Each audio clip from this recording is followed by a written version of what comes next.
हमारा main character young काफी ज्यादा कमजोर और गरीब सा लड़का होता है जिसके पास कोई भी गर्लफ्रेंड नहीं होते। पर एक दिन जब वो एक मैजिकल लड़की को बचाने के लिए उसे किस करता है तो गलती से उसे उस लड़की की आधी पावर मिल जाती है। इन सब की शुरुआत तब हुई थी जब यंग एक रात अपनी सिक्योरिटी गार्ड की जॉब कर रहा होता है। तभी उसे मीसू नाम की एक लड़की आसमान में तैरती हुई दिखती है। वो लड़की यहाँ पर हेवनली ट्रैवलर्स नाम की कोई कल्टीवेशन कर रही थी, लेकिन जब यंग बीच में आता है तो उसका ध्यान भटक जाता है, जिस वजह से उस लड़की के ऊपर एक बिजली गिरती है और वो लड़की जमीन पर गिर जाती है। ये सब देखकर पहले तो यंग उस लड़की को ऐसे ही छोड़ के यहाँ से भाग जाना चाहता था, पर आगे काफी ज्यादा सोचने के बाद वो उस लड़की को बचाने का डिसाइड करता है। वो उसके सॉफ्ट और हॉट बॉडी के पास आकर बैठ जाता है और आगे माउथ टू माउथ सीपीआर देने की कोशिश करता है। और इसी बीच एक अजीब सी रोशनी उनसे निकल के आसमान में फैल जाती है। आगे जब उस लड़की की आंखें खुलती है तो एक लड़के को उसे किस करते हुए देखकर वो काफी ज्यादा चौंक जाती है और वो उसे काफी जबरदस्त थप्पड़ मार देती है। यंग इस पर पीछे हटकर कहने लगता है कि कैसे वो उसे बचाने के लिए अपनी पहला किस सैक्रिफाइस कर दिया।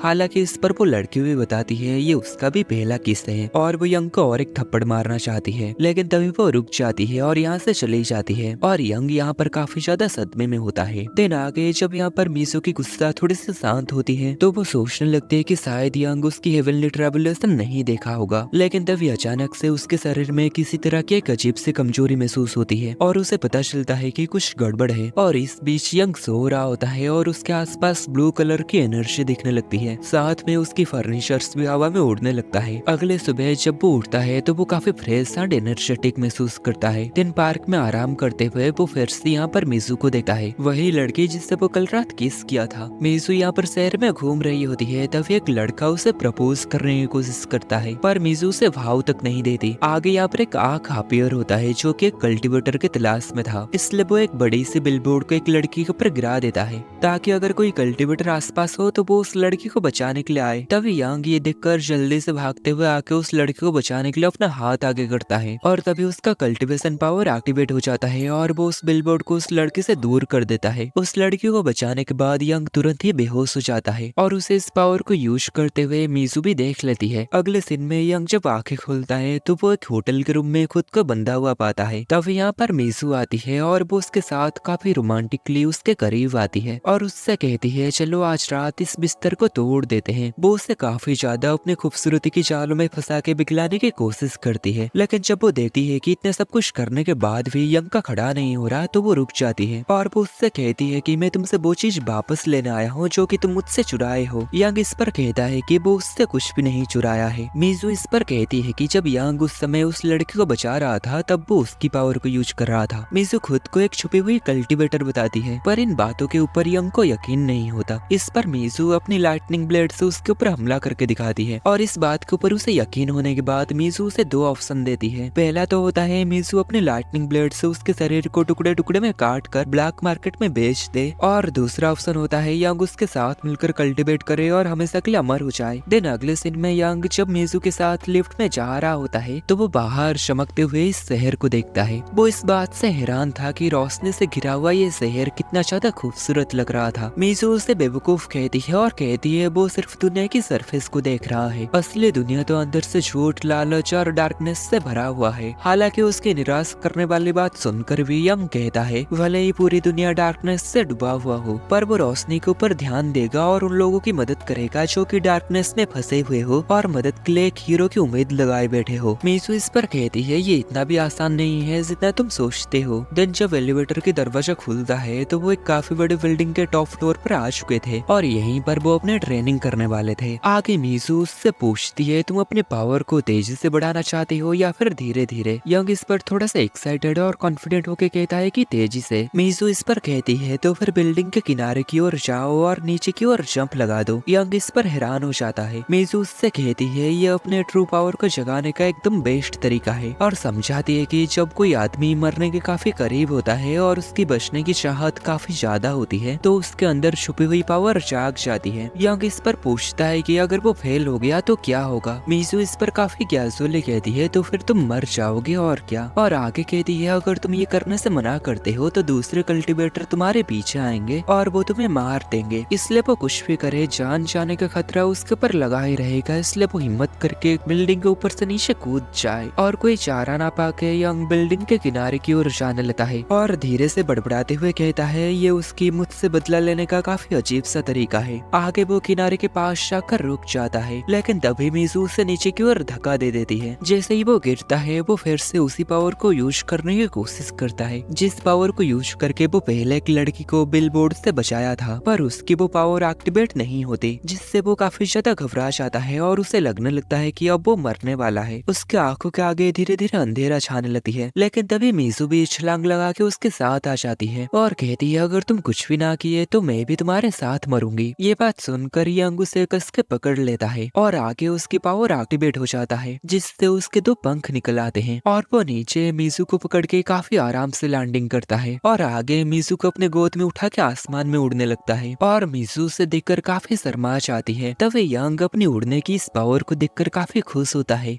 और कहता है वो कभी भी कहीं पर भी अब उड़ के जा सकता है। लेकिन तभी मीजू ये सुनकर थोड़ी सी सीरियस हो जाती है और आगे वो अपने भी पंख निकाल के खुद से उड़ने लगती है और यंग को खींचते हुए लेके एक बिल्डिंग के ऊपर गिरा देती है और उसकी बेवकूफी भरे रवैये के लिए वो उसे काफी ज्यादा डांटती है, ये समझाते हुए कि उनके जैसे कल्टीवेटर पूरे जिंदगी अंधेरे में रहे हैं ताकि कोई भी उन्हें ना ढूंढ पाए। पर यंग की अपनी पावर के दिखावा करने और अपनी पावर से मजे करने की वजह से वो पकड़े जा सकते हैं और वो दूसरे कल्टीवेटर उन्हें मार भी सकते हैं। आगे मीजू उसके गले दबाते हुए कहती है तुम जैसे कमजोर कल्टीवेटर को मर जाना ही सही होगा, लेकिन तभी वो रुक जाती है और उससे कहती है तुम्हें कभी भी खुद को जाहिर नहीं करना चाहिए, नहीं तो दूसरे कल्टीवेटर तुम्हें हंट करेंगे। तभी अगले सीन में हम एक काफी पावरफुल मास्टर को देखते हैं जो कि यंग की पावर को महसूस कर लेता है, इसलिए वो अपने डिसाइबल से यंग को ढूंढने और उसकी पावर को टेस्ट करने का ऑर्डर देता है और अगर यंग कमजोर हुआ तो वो उसे मार सकती है। दिन अगले दिन मीजू और यंग शहर में साथ में जा रहे होते हैं, तभी फिर से ये पिछले दिन वाला बंदा मीजू के पास आकर अपने साथ डेट पर चलने के लिए भीख मांगने लगता है। मीजू उसकी तरफ मुड़ती है और कहती है वो ऐसा नहीं कर सकती क्योंकि वो अभी एक होटल में यंग के साथ हॉट योगा के 10 राउंड मार के आई है। ये सब सुनकर वो बंदा काफी ज्यादा जेलस होने लगता है और मीजू के साथ ये सब करने की वजह से वो यंग के ऊपर हमला कर देता है। पर इससे पहले कि वो यंग को छू पाता मीजू उसके चेहरे के ऊपर एक जबरदस्त थप्पड़ मारती है और आगे कहती है कि अगर वो इससे ज्यादा यंग के साथ और कुछ करने की कोशिश किया तो वो उसकी अंडे फोड़ देगी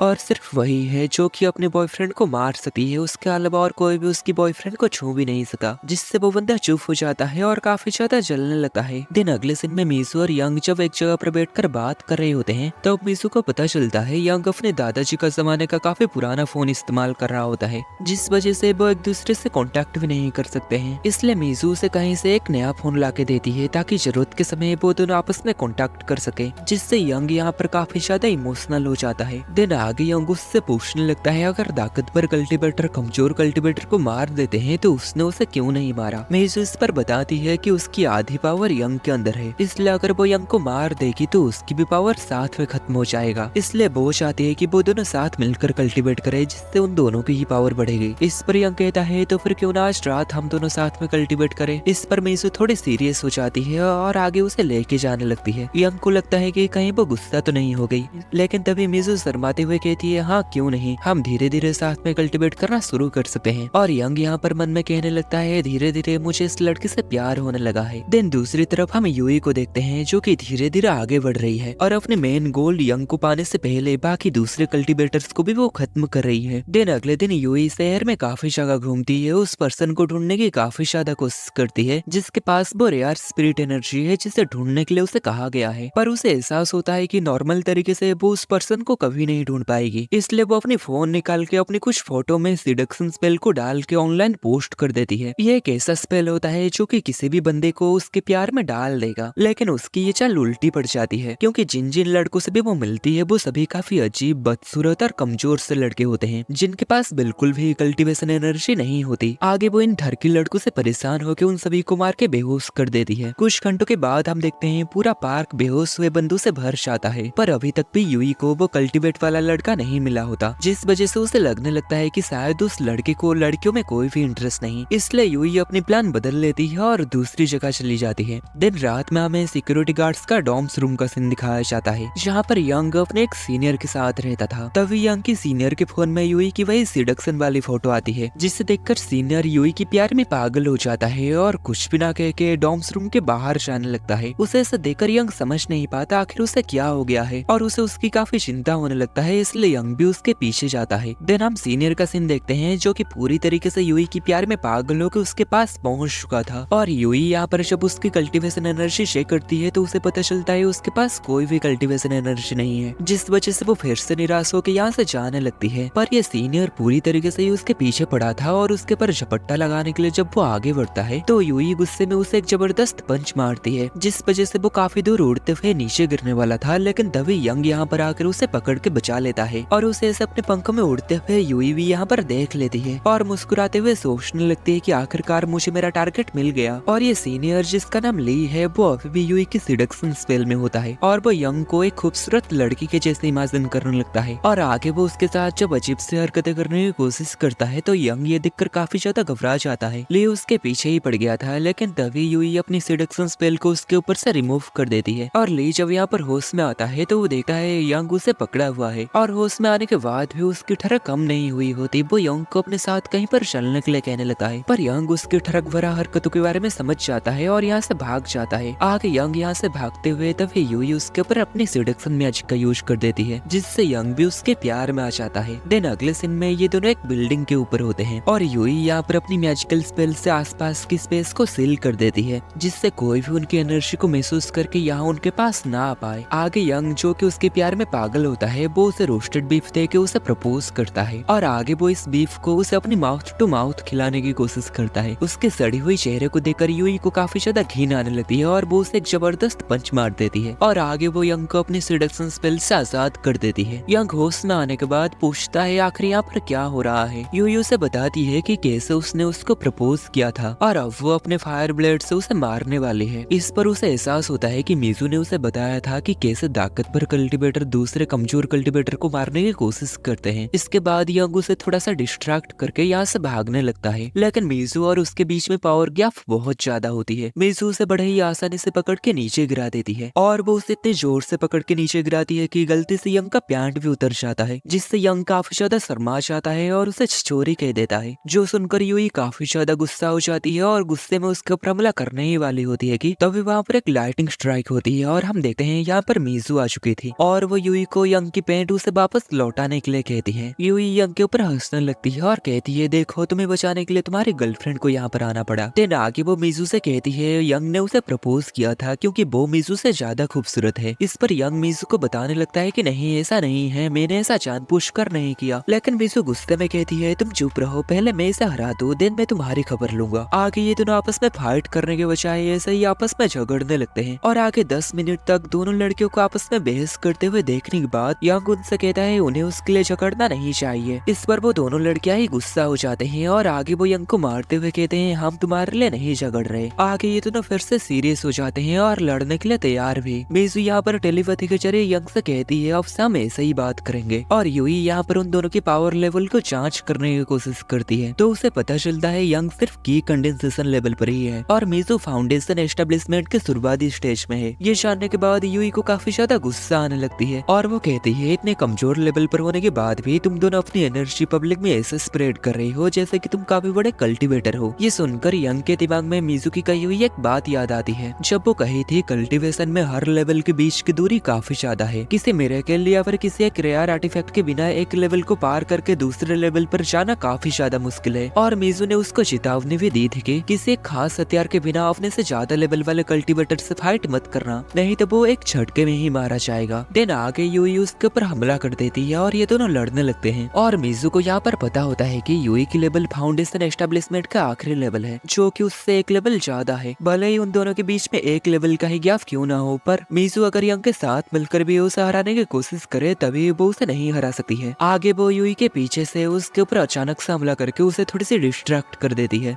और टेलीपैथी के जरिए यंग से कहने लगती है कि यहाँ से भाग जाओ, मैं तुमसे बाद में मिलूंगा। लेकिन तभी यूई फिर से खड़ी हो जाती है और वो इस बार काफी ज्यादा गुस्से में थी और वो मीजू के ऊपर काफी खतरनाक हमला करती है जिसे मीजू ब्लॉक नहीं कर पाती। दिन आगे वो मीजू की गले पकड़ के पहले वो उसे काफी ऊपर ले जाती है, दिन काफी तेजी से नीचे गिरा देती है और आगे यूई इतने में ही नहीं रुकती, वो अपने तलवार से भी उसके ऊपर काफी सारे हमले करती है और मीजू इस पर अपनी बैरियर बना के उससे बचने की कोशिश करती है, लेकिन उसकी बैरियर उसके सामने ज्यादा देर तक टिक नहीं पाती और टूट जाती है, जिससे मीजू काफी दूर जाके गिरती है। और इसी बीच यंग जो कि मीजू के कहने पर यहाँ से भाग चुका था, वो सोचने लगता है कि अगर वो मीजू को बचाने के लिए नहीं जाएगा तो मीजू बच नहीं पाएगी, क्योंकि यूई की ताकत उससे काफी ज्यादा है। मीजू मीजू उसके खिलाफ नहीं लड़ सकती। देन अगले सीन में कहीं दूर यूई का मास्टर एक और सोल को ट्रैप करने का काम पूरा करता है और आगे हमें पता चलता है कि ये मास्टर इतना ज्यादा कमीना है कि अपनी स्टूडेंट यूई की खून पी के उसकी ताकत को लेने का प्लान बना रहा है ताकि वो अपनी कल्टीवेशन लेवल को बढ़ा पाए। अगले सीन में हम मीजू को देखते हैं जो कि काफी ज्यादा घायल होकर नीचे गिरी हुई थी। यूई हंसते हुए अपनी तलवार को लेकर उसके सामने आती है और कहती है, देखो तुम्हारा बॉयफ्रेंड कितना ज्यादा डरपोक है जो कि तुम्हें यहाँ पर मरने के लिए छोड़ के अकेला भाग गया। पर मीजू उसकी इंसल्ट करते हुए कहती है, तुम जैसा कमीनी कभी भी नहीं समझ पाओगे कि असली लॉयल्टी क्या होता है। यूई को इस पर काफी ज्यादा गुस्सा आता है और वो अपने तलवार से उसके ऊपर हमला कर देती है। पर आगे जब मीजू अपनी आंखें खोलती है तो वो देखती है वो हमला उसके तक पहुंच ही नहीं पाया था क्योंकि यंग उन दोनों के बीच में आ गया था जिससे वो तलवार यंग के बॉडी में धंस गया था। ये सब देखकर मीजू को पास्ट में अपनी मॉम की एक बात याद आती है जो कि कहे थे, जो आदमी तुम्हारे लिए बना होगा वो कुछ ऐसा होगा जो कि हर हालत में तुम्हारी प्रोटेक्ट करे। और प्रेजेंट में मीजू को यहाँ पर एहसास होता है कि वो आदमी और कोई नहीं यंग है। मीजू ये सब सोचकर यंग को पकड़ के काफी ज्यादा रोने लगती है। तभी यूई यंग को किक मार के दूर गिरा देती है और मीजू को भी मार के बेहोश कर देती है। अगले सीन में यंग जब अपने आंखें खोलता है तो वो देखता है वो किसी और ही दुनिया में है और उसके सामने एक अजीब सा आदमी होता है जो कि उसे खुद को जुआनजी नाम से इंट्रोड्यूस करता है। पर यंग समझ नहीं पाता आखिर वो है कौन। आगे जुआनजी एक सोर्ड को उसके सामने निकाल के उसकी ताकत उसे दिखाता है। यंग ये देखकर समझ जाता है कि ये सोर्ड तो मीजू की सोर्ड ब्लैक स्काई है। जुआनजी बताता है वही सेम एनर्जी वो यंग के अंदर महसूस कर पा रहा है जो कि उसके अंदर है, पर यंग उसके ब्लड लाइन का है ही नहीं। तो क्या इसका मतलब ये है कि तुम हमारे किसी डिसेंडेंट के साथ कनेक्टेड हो? इस बात को सुनकर यंग को समझ आता है कि शायद जुआनजी मीजू की कोई एंसेस्टर्स हैं और आगे वो ये सोचकर कि शायद ये उसकी कोई मदद कर सकते हैं उनसे झूठ कहता है कि वो मीजू की हस्बैंड है और उनका एक बच्चा भी है। इस पर जुआनजी हंसते हैं और आगे उसकी मदद के लिए हंसन बीट्स देते हैं और बताते हैं इसमें कुछ पावर्स है जो कि तुम्हारी मदद कर सकता है। और आगे वो कहने लगते हैं कि उनकी एनर्जी खत्म हो रही है जिससे वो शायद एक बार यंग को वापस भेज सकते हैं। आगे यंग उनसे ये पूछ पाता कि आखिर इसको यूज करना कैसे है। इससे पहले वो यहाँ से चले जाते हैं। देन हमें असली दुनिया का सीन दिखाया जाता है जहाँ पर मीजू यंग को ऐसी हालत में देखकर काफी ज्यादा दुखी हो जाती है। यंग लगभग यहाँ पर मर चुका होता है लेकिन तभी अचानक से आसमान से एक रोशनी निकलती है जिससे समय फिर से पीछे चला जाता है जब यंग नहीं मरा था और यंग इस बार यूई के सामने काफी पावरफुल होकर अपीयर होता है और वो मीजू को अपने बाहों में उठाते हुए यूई की तरफ मुड़ता है। यूई उसे देखकर काफी ज्यादा हैरान हो जाती है कि आखिर अचानक से उसके अंदर इतनी ज्यादा स्पिरिट एनर्जी कहाँ से आ गई। जैसे ही उसे एहसास होता है कि वो अपने करंट लेवल में होते हुए यंग को नहीं हरा पाए कि उसे डर महसूस होने लगा है और उसे तो ये भी लगने लग चुका था कि शायद यंग की पावर उसके मास्टर की पावर से भी ज्यादा बढ़ चुकी है। आगे वो काफी डिस्परेक्ट होकर अपने फायर वेव निकाल के उसके ऊपर हमला करने लगती है पर यंग सिर्फ एक ही मूव में उसके हथियार को काफी आसानी से खत्म कर देता है। उसकी पावर को देखकर यूई को काफी बड़ा सदमा लगा है। डर की वजह से उसकी पैर पूरा जम जाता है और वो गिर भी जाती है और उसकी कॉन्फिडेंट भी पूरी तरीके से टूट जाती है। आगे वो सोचती है वो यंग से हारने के बजाय अगर वो छत के ऊपर से नीचे कूद के अपनी जान को दे दे तो ये उसके लिए कम शर्मिंदगी होगी। पर जब वो ऐसा करती है तो यंग जल्दी से जाके उसे बचा लेता है और ऐसे बेवकूफी वाली चीजें करने के लिए उसे डांटता है और आगे वो बताता है ये सिर्फ एक लड़ाई थी और इसमें अपनी जान देने वाली कोई बात नहीं थी। वो अपनी जान देने के बजाय यहाँ से भाग सकते थे। आगे वो दोनों जब छत के ऊपर आते हैं तो यूई उसे खुद से दूर करके उसके ऊपर गुस्से में चिल्ला के यहाँ से जाने लगती है और मीजू यंग को रोकती है कि उसकी पीछा ना करने के लिए और बताती है कि सबका अपना अपना प्रॉब्लम होता है और सब कुछ ठीक करना ये तुम्हारा काम नहीं है। आगे इससे पहले कि यंग यहाँ पर थोड़ा सा आराम कर पाता मीजू उसकी कान पकड़ के उससे पूछने लगती है कि आखिर तुम्हें इतना पावर कहाँ से मिला। यंग उसे इसकी जवाब देने के बजाय इस बात को हंस के टालने की कोशिश करता है और कहता है वो तो वैसे ही उसके सामने कूल दिखने की कोशिश कर रहा था। पर मीजू उसकी इस बात को यकीन नहीं करती और आगे वो उसके सर के ऊपर एक घूसा मार के उसे एक होटल में ले जाती है ताकि प्राइवेटली वो दोनों एक रूम में आपस में बात कर पाए। देन कमरे में आ जाने के बाद मीजू उससे फिर से उसकी इतनी ज्यादा स्पिरिट पावर कहाँ से आई इस बारे में पूछने लगती है। यंग उसकी इस सवाल को टाल देता है और उसे परियों वाले कहानी सुनाने लगता है और बताता है उसकी ये पावर उनके फ्रेंडशिप वाली पावर है। लेकिन मीजू को पहले ही पता चल चुका था कि वो बात टालने की कोशिश कर रहा है और आगे वो गुस्से में कहती है लगता है मुझे खुद ही जबरदस्ती तुमसे ये पता करनी पड़ेगी कि आखिर तुम्हारे पास ये पावर कहाँ से आया। आगे वो यंग को बिस्तर के साथ बांध देती है और उसके पर चढ़ जाती है। मीजू बताती है कि ये उनकी ली फैमिली की को कल्टीवेशन मेथड है। आगे वो उसे किस करती है जिससे उन दोनों की स्पिरिट एनर्जी एक दूसरे से जुड़ जाती है। जब उनका पावर मर्ज होता है तो यंग और यंग परफेक्टली बैलेंस हो जाता है जिससे यंग का माइंड पूरी तरीके से खाली हो जाता है। आगे उनकी कॉन्शियसनेस एक दूसरी दुनिया में चली जाती है। यंग यहाँ पर मीजू की पास्ट की यादों को महसूस कर पाता है। जैसे ही वो आगे बढ़ता है उसे एक बंद दरवाजा दिखता है जो कि छूते ही खुल जाता है। अंदर वो एक अजीब फूल से खून के एक बूंद को गिरते हुए देखता है। फिर मीजू का एक छोटा रूप उसके सामने आता है। उसकी चेहरा उदासी से भरा हुआ था। जैसे ही वो उसकी तरफ आती है उन दोनों की आसपास की दुनिया कोलैप्स हो जाती है और वो दोनों अंधेरे में गिरने लगते हैं। और इसी बीच मीजू उसकी यादों को देखने के लिए उसकी सोल की गहराइयों में जाती है। पर यंग की वो ताकत मीजू को खुद की पास्ट के एक बुरे सपने में खींच लेती है, जहाँ पर वो जमीन में काफी सारे डेड बॉडीज को देखती है और उसके सामने वो आदमी होता है जो कि उसकी पूरी जिंदगी को बर्बाद कर दिया था। जैसे ही वो आदमी मीजू की तरफ बढ़ता है तो मीजू चीखने लगती है, पर तभी हम देखते हैं यंग सेम उसी सपने में ही जागता है, जहाँ चारों तरफ आग की लपटें उठ रही होती है और कोई मदद के लिए चिल्ला रहा होता है। वो उस आवाज की तरफ भागता है तो वो देखता है एक आदमी एक आग के ऊपर शांति से खड़ा हुआ है और नीचे एक घायल वुमेन मदद की भीख मांग रही होती है। लेकिन इससे पहले कि यंग कुछ कर पाता वो आदमी उसे खत्म कर देता है। तभी यंग और मीजू एक ही समय पर जाग जाते हैं और जोर जोर से सांसें लेने लगते हैं। मीजू आगे फुट फुट कर रोने लगी और उसकी इतनी बुरे पास्ट को देखकर जिससे कि उससे गुजरना पड़ा, यंग अपने मन में वादा करता है कि चाहे कुछ भी हो जाए वो हमेशा उसकी रक्षा करेगा। शांत होने के बाद मीजू बताती है एक समय पर उसके फैमिली के 34 डिसेंडेंट मॉडर्न वर्ल्ड में रहते थे, लेकिन उस ब्लडी नाइट में उसके अलावा बाकी सब अपनी फैमिली के खजाने ब्लैक स्काई की वजह से खत्म हो गई। अपनी नेकलेस को कस के पकड़े हुए वो बदला लेने की कसम खाती है। उससे उम्मीद होता है कि अपने ब्लैक स्काई की मदद से वो उस आदमी को एक दिन खत्म कर देगी और यंग भी उसकी इस बदले में उसकी मदद करने के लिए कहता है। पर मीजू उसे मना करते हुए कहती है वो आदमी पहले से ही नासन सोल स्टेज के शुरुआती लेवल पर है, जिससे इंडिपेंडेंट सोल लेवल के 6 एल्डर्स सपोर्ट कर रहे हैं, इसलिए उस आदमी के साथ लड़ना यानी पक्का मौत है। लेकिन यंग जोर देकर कहता है कि समय आने पर वो उसकी मदद जरूर करेगा। उसका पक्का इरादा को देखकर मीजू काफी खुश हो जाती है और आगे वो उसके गाल में किस कर देती है, जिससे यंग काफी ज्यादा शर्मा जाता है और आखिरकार वो मीजू को अपनी इस पावर कैसे अवेक हुई इस बारे में कहने जा रहा होता है। लेकिन तभी मीजू उसे रोक देती है और कहती है मुझे तुम्हारे अंदर तुम्हारे सोल में कोई भी डार्कनेस महसूस नहीं हुआ। कुछ महसूस हुआ तो वो सिर्फ गर्माहट और काइंडनेस जो कि मुझे मेरी मॉम की याद दिलाती है। इसलिए अब वो ये जानना नहीं चाहती है कि यंग की वो पावर कैसे अवेक हुआ। दिन अगले दिन में यंग अपने सिक्योरिटी गार्ड के पोस्ट में वापस जाते समय उसे एहसास होता है कि वो अपने हंस बेट्स को कहीं खो चुका है। ये वही पावरफुल आर्टिफैक्ट होता है जो कि उसे चुआन जी से मिला था। वो काफी ज्यादा टेंशन में आ जाता है क्योंकि उस बेट्स के मदद के बिना वो इस दुनिया में ज्यादा समय के लिए सर्वाइव नहीं कर सकता। दिन आगे जब वो अपने रूम में जाता है तो वो ये देखकर हैरान होता है कि यूई उसके बिस्तर के ऊपर लेटी हुई है और उसे इस पोस्ट में देखकर यंग के नाक से खून बहने लगता है। वो पूछता है कि आखिर तुम यहाँ पर क्या कर रहे हो। यूई इस पर बताती है कि मुझे तुमसे कुछ फेवर चाहिए, पर वो काफी ज्यादा छोटे कपड़े पहने होने की वजह से यंग उसकी तरफ अच्छे से देखकर बात नहीं कर पा रहा होता। यूई बताती है कि उसके पास सोने के लिए कोई जगह नहीं है, इसलिए वो यंग के पास आ गई ताकि वो उसके बेड के ऊपर सो पाए। यंग ये सुनकर जम जाता है और उसे समझ नहीं आ रहा होता है कि अब वो उसे कहाँ जाने के लिए कहे। तभी ली अचानक से कहीं से आकर कहता है हाँ क्यों नहीं, यंग मेरे साथ मेरे बिस्तर में सो जाएगा, तुम उसके बिस्तर में सो सकती हो। यंग उसके हाव भाव को देखकर समझ जाता है कि ली उसके साथ रात में कोई अजीब हरकत ना कर दे, इसलिए यंग उसे मना करते हुए कहता है वो ठंडे फर्श के ऊपर सो सकता है पर उसके साथ नहीं सो पाएगा। दिन अगले सुबह यूई के सिडक्शन स्पेल में फंसे हुए काफी सारे लोग यूई से मिलने के लिए काफी बड़े लाइन लगा देते हैं, पर उनमें से किसी के पास भी कल्टीवेशन एनर्जी होता ही नहीं। इसलिए यूई फ्रस्ट्रेशन में कहती है आखिर मुझे सबसे बेकार लड़के ही क्यों मिल रहे हैं। आगे यहाँ पर वही बंदा आता है जो कि पहले मीजू को प्रपोज किया था और वो यहाँ पर फिर से मीजू को प्रपोज करने के लिए ही आया था। मीजू जब यहाँ पर आती है तो वो इस लड़के के साथ यूई को भी यहाँ पर नोटिस करती है। आगे ये लड़का मीजू के पास जाकर उसे ये रिंग देते हुए फिर से प्रपोज करने लगता है और कहने लगता है कि वो मीजू को पूरी जिंदगी खुश रखेगा, बस वो उसकी गर्लफ्रेंड बन जाए। पर मीजू उसे फिर से मना करते हुए कहती है मुझे तुम जैसे कमजोर लड़कों में कोई भी इंटरेस्ट नहीं है, मैं किसी ऐसे के साथ ही जाऊंगा जो कि पूरी जिंदगी भर मेरी रक्षा कर सके और मेरी ख्याल रख सके।